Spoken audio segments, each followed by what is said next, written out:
क्या है? जी, जय श्री राम, जय बागेश्वर धाम की। दरअसल ये बागेश्वर धाम सरकार हैं, ये बागेश्वर धाम आश्रम है, ये सिद्धपीठ आश्रम है। चूँकि अभी कुछ दिनों से लगभग 4 वर्ष से यहाँ दरबार लग रहा है, 4 वर्ष से दरबार यहाँ चल रहा है और शक्तियों की कृपा से यहाँ कृपा होती है। ये चंदेल कालीन आश्रम है। चूँकि मुझे बहुत पहले जब मैं 9 वर्ष का था तब यहाँ हमारे बाबा जी रहा करते थे, वो पूजा किया करते थे, तब मैं अक्सर यहाँ आया करता था। तब मुझे कुछ अनुभूतियाँ होती थीं, तब मुझे ये नहीं था पता कि कोई शक्तियाँ हैं जो बात करती या कृपा करती। फिर उन्होंने एक बार मुझे स्वप्न में दे करके कुछ आदेश दिया, उन आदेशों पर चल करके मैंने आज जो भी आप सबके सहयोग से कृपा प्राप्त करके जो भी बागेश्वर धाम की कृपा हुई, तो लोगों के साध्य साध्य कष्टों के निवारण, मुझे पता भी नहीं कोई आता है और जब भी शनिवार का संबंध होता है या अन्य दिनों में कहीं भी जाते हैं, बागेश्वर धाम का नाम लेते हैं और कोई भी व्यक्ति आता है तो बस वो पहले से ही बता देते हैं कि इनकी ये परेशानी है, इस कारण से ये परेशान है, ऐसे ऐसे ये प्रश्न करेंगे। ऐसे ही अज्ञातवास की साधना आपको कैसे प्राप्त हुई?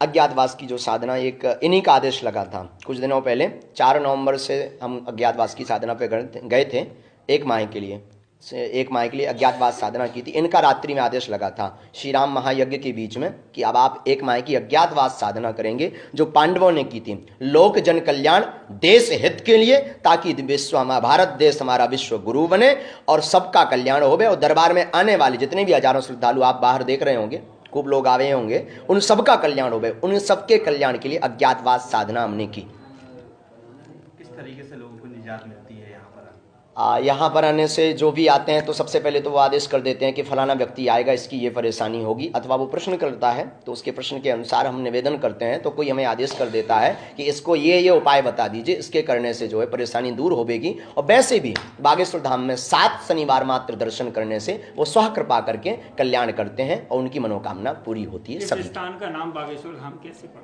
ये बागेश्वर धाम बागधन ईश्वरा सह बागेश्वरा, जो बागों के ईश्वर हैं वही बागेश्वर धाम है। ऐसा माना जाता है कि बागेश्वर धाम उत्तराखंड में एक स्थान है, वो उनके ही समय की यहाँ पर प्राण प्रतिष्ठा है, वही बागेश्वर धाम सरकार है। वहाँ बागों के राजा हैं और यहाँ पर भी पहले बताया जाता है कि बाग था, जंगल था और यहाँ के वो राजा थे, इसलिए इनका नाम बागेश्वर नाथ पड़ा।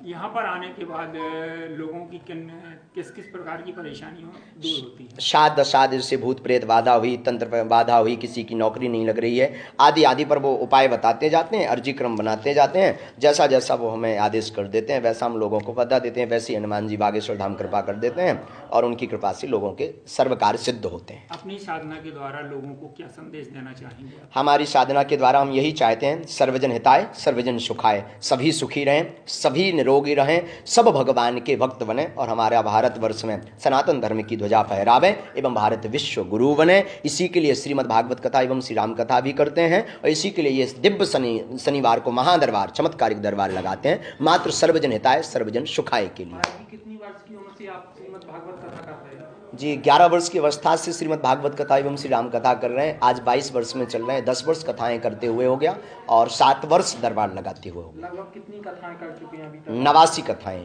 89 देशों में की हैं आपने? मध्य प्रदेश, छत्तीसगढ़, दिल्ली और गुजरात में अहमदाबाद, छत्तीसगढ़ में कांकेर डिस्ट्रिक्ट, यहाँ पर भी कथाएं की हैं हमने। और हाँ, बॉम्बे में जुहू में भी कथा की है। थोड़ा सा आपके जो दादाजी थे वो बहुत बड़े संत थे, उन्होंने लगभग 100 से ज़्यादा श्रीमद् भागवत कथाएं करवाई हैं। थोड़ा जी, यज्ञ करवाई हैं 51। जी, अच्छा, आप उनके बारे में जानते भी हैं, क्योंकि हमारे दादाजी हैं जो श्री आदरणीय श्री भगवान दास गर्ग उर्फ सैतूलाल गर्ग, वह श्रीमद् भागवत कथा आदि करवाते थे, यज्ञों का आयोजन करवाते थे। उन्हीं का इस दास के ऊपर आशीर्वाद है। श्री भगवान दास गर्ग जी का, जो हमारे आदरणीय पूज्य बाबा जी हैं, उन्हीं के साथ रहते थे। निर्मोही अखाड़ा से संत थे, उन्हीं ने संतों के साथ रहना सिखाया और उन्हीं उनके पास भी कृपा थी बागेश्वर धाम की, वो भी जन कल्याण करते थे। उन्हीं की कृपा से हम भी जन कल्याण। कितनी दूर से लोग आते हैं यहाँ? छत्तीसगढ़, मुंबई, ग्वालियर, आप बाहर ले सकते हैं। जैसा कि लोग बाग आप बाहर जब इंटरव्यू लेंगे तो आप पूछेंगे तो बहुत जगह से, छत्तीसगढ़ से आते हैं, मुंबई से आते हैं, दिल्ली से आते हैं, ग्वालियर, झांसी, पन्ना, सतना, टीकमगढ़, तो ये लोकल के ही, छतरपुर, ये लोकल के लोग हैं सब। लगभग जिनको पता चल जाता है वो लोग एक एक दिन पहले आ जाते हैं। कल शुक्रवार को शायद 100 लोग आ गए थे, ऐसा बताना को मिला था, तो पहले एक दिन पहले से आ जाते हैं। सर, ऐसा कोई दिन है कि शनिवार को ही यहाँ पे? मुख्य रूप से जो शक्ति की कृपा है वो शनिवार को ही आती है। बाकी कोई परेशान रहता है तो बीच के दिनों में आ जाते हैं, तो उनका नाम लेकर के बता भी देते हैं, कभी कभी वो आ जाते हैं। उनका आकस्मक है, क्योंकि शिव अवधूत है, और उनकी जो कृपा है वो भी अवधूत गिरी की है। तो ऐसा कुछ भी नहीं है कि कभी भी आए, चाहे जब आ जाते हैं, मस्ती में रहते हैं, हम भी अपने राम मस्ती में रहते हैं, उनकी कृपा भी मस्ती में। जी, और कोई प्रश्न?